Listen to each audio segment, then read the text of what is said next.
5 household items likely to get more expensive in 2026. Stock up before January 1st.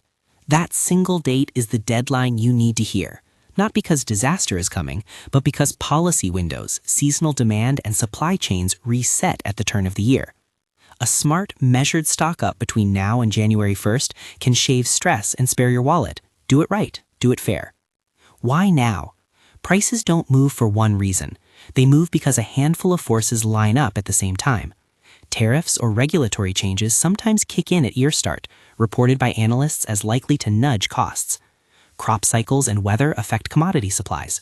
Shipping rates and fuel, which push freight costs, tend to shift with seasonal demand and labor contracts. Manufacturers face rising input costs and tighten production. Those things add up on your receipt. They don't always mean huge spikes, but they do mean higher odds of paying more after January 1st. So plan for the probable, not the improbable. If this is landing where you can act, grab the one-page stock-up checklist in the description. It lays out what to buy, how much, and how to rotate it so nothing goes to waste. Number 1. Cooking oil, the everyday liquid that fries, sautés, and sauces depend on. Why it's at risk?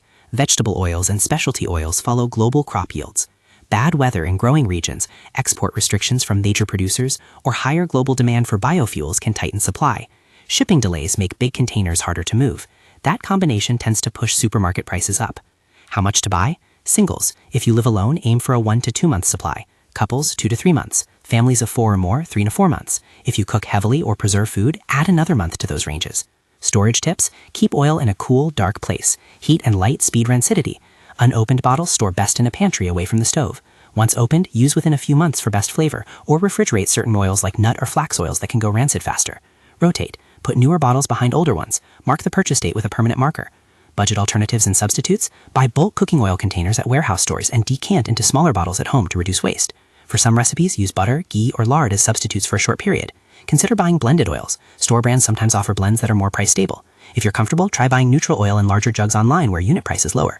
Where to buy in tactics? Check warehouse clubs and wholesale online retailers for the best unit price per ounce. Watch for seasonal promotions and coupon apps like Ibotta or Rakuten's Hashback and stackable rebates.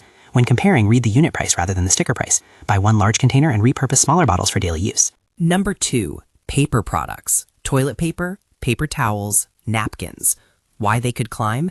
Paper products depend on pulp and wood fiber markets. Plant maintenance, unexpected outages, and freight bottlenecks reduce available volume. Packaging and labor costs also feed into shelf prices. During times with higher demand, like post-holiday restocking, the visible price at checkout can creep up. How much to buy? Singles, buy enough for 1 month. Couples, 1 to 2 months. Family of 4, 2 to 4 months. Paper products are bulky, so balance need and storage space. Storage tips: store in a dry place. Moisture degrades paper. Stack rolls on a pallet or a shelf off the floor if you can. For small apartments, vacuum seal bags for towels and bulk rolls cut the footprint. Budget alternatives and substitutes: switch to store brands. They're often nearly identical in performance. Use reusable cloth towels for some tasks and rotate them by laundering. For bathroom use, consider keeping a modest stash and topping up monthly rather than hoarding. Where to buy and tactics: combo deals at grocery stores and subscription services like Subscribe and Save can lock in lower unit prices. Watch coupons printed on receipts and digital manufacturer offers. Warehouse clubs often have the lowest per roll cost, but be mindful of your storage space. Number 3. Baby essentials, diapers and baby formula. This is the category parents dread most to see disrupted. Why they're vulnerable? Production is concentrated in a few plants for many brands. Ingredient costs and regulatory changes can affect formulas. Diaper materials, elastic and adhesive components, and packaging face raw material price shifts. All of that makes this category sensitive to supply and pricing swings. How much to buy? Diapers, buy 1 to 2 weeks extra on top of your usual weekly supply if your budget and storage allow. Cautious families might go up to 1 month. Formula, be conservative. Buy 1 to 2 weeks extra supply only if your baby tolerates the same brand. Avoid stockpiling large amounts of specialized or prescription formula. Shelf life matters. Check expiration dates. Storage tips: keep boxes off damp floors. Store diapers in a cool, dry place to preserve absorbency. For formula, keep cans sealed and store away from heat sources. Rotate stock so older cans are used first. Mark dates on cans if needed. Budget alternatives and substitutes: for diapers, consider cloth diapering for some days or as a backup plan if you can launder reliably. For formula, do not switch brands or formulations with pediatric guidance. If your baby is on a specific medical formula, contact your pediatrician for a plan if supply becomes tight. Where to buy and tactics? Join manufacturer loyalty programs and rebate programs. Warehouse stores can offer better value per diaper. For formula, consider authorized online retailers and subscribe options for manufacturers that offer consistent availability. Be mindful of store purchase limits and local supply, and don't hoard specialty formulas that other infants rely on. Number 4. Laundry detergent and cleaning supplies. Why prices may rise. Chemical feedstocks used in detergents and cleaners are linked to oil and gas markets and global chemical supply chains. Packaging, plastic jugs, and labels carries its own costs tied to polymer prices. Shipping and labor trends also influence shelf prices. How much to buy? Singles, keep 1 to 2 months supply. Couples, 2 to 3 months. Family of 4, 2 to 3 months minimum. If you run a small home-based business that uses a lot of detergent, scale accordingly. Storage tips. Store liquids upright in a cool, ventilated area away from direct heat. Keep cleaning supplies locked or high up if children or pets are a concern. Concentrates take less space and are often longer lasting. Budget alternatives and substitutes. Try concentrated formulas and refill pouches to save money and shelf space. Use baking soda, vinegar, and Castile soap for many cleaning tasks.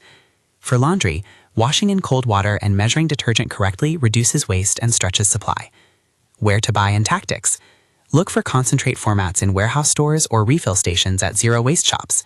Use coupons for name brands sparingly. Store brands and generics often perform similarly. Consider buying refill pouches online where unit cost is lower and shipping deals apply. Number 5. Batteries and canned goods. These actually fall into 2 related concerns: power/storage and shelf-stable food. Batteries. Why at risk? Metal prices and production capacity for certain chemistries can affect availability and price. Canned foods. Why at risk? Metal can costs, fuel prices for shipping, and labor and canning plants all influence final cost. How much to buy? Batteries. Keep a rotation. For most households, a stash of 2 dozen AAA or 4 to 6 sets of specialty batteries is reasonable. Replace by testing, not by panic. Canned goods. Singles. 1 to 2 weeks worth of shelf meals. Couples. 1 to 2 months. Family of 4. 2 to 3 months rotation. Aim for foods you actually eat. Storage tips. Batteries like cool, dry storage. Keep them in original packaging until use to avoid accidental drain. For canned goods, store in a cool, dark space.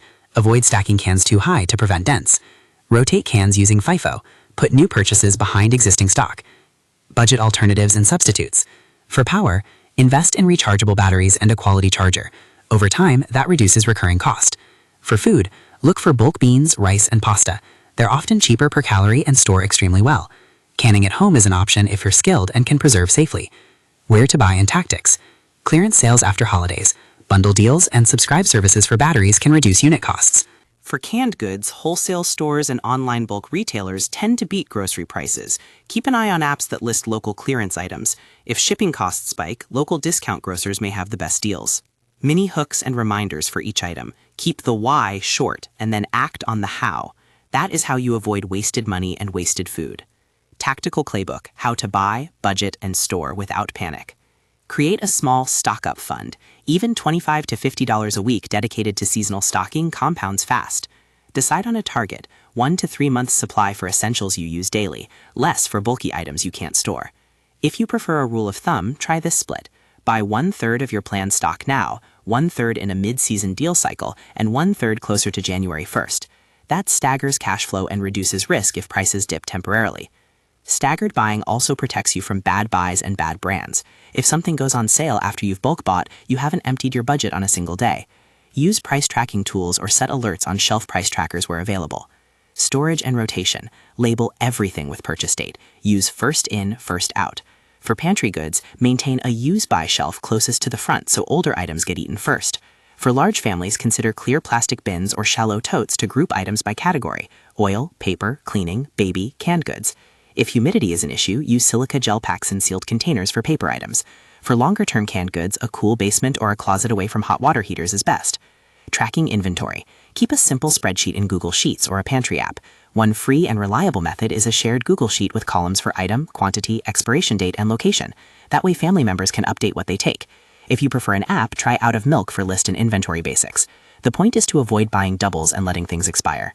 Smart buying tactics. Compare unit prices, not package prices. Look at ounces or counts and calculate cost per unit. Use manufacturer loyalty programs, subscription discounts, and cashback apps like Ibotta or Rakuten. Join store mailing lists for digital coupons and watch for manufacturer rebates. When a sale hits, stack store coupons with manufacturer offers and cashback apps were allowed. Ethics and legal reminder: be reasonable. Don't buy out entire store inventories. Most retailers enforce limits for good reason. If you have more than you need after stocking sensibly, consider donating extras to a local food bank or offering them to a neighbor. Do not resell essentials at inflated prices. That's not prepping, it's profiteering. If supply is tight for medically necessary items, specialty formula, prescription items, be conservative. Contact your provider or pediatrician to find alternatives rather than snatching up every available package. Local markets vary. Check prices and availability where you shop. If a policy or tariff is mentioned in the video description, we'll link reputable coverage there. Market drivers vary by region and change fast. Quick checklist to act in the next 10 days. Pick the 5 categories that matter for your household. Set a budget for each category this month. Buy the first third of your planned stock now. Label and store items with purchase dates. Enter inventory into a shared Google Sheet or pantry app. Plan the next purchase window, about 3 to 5 weeks from your first buy. If you have elderly neighbors, consider coordinating purchases to help them too. Final recap. These are 5 household items likely to get pricier in 2026. Cooking oil, paper products, baby essentials, cleaning supplies, and batteries/canned goods. The January 1st deadline matters because many cost drivers and policy windows reset at year start. You don't need to panic buy. You do need a plan.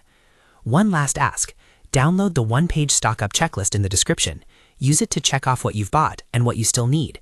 Hit subscribe, save this video for later, and tell me in the comments which item you plan to stock up on first. If you found a local deal that helped, share it. Good info helps neighbors save money too. Prepare smart, not panicked. Your pantry can be a buffer, not a bunker. Take sensible steps before January 1st, and you'll face the new year with fewer surprises.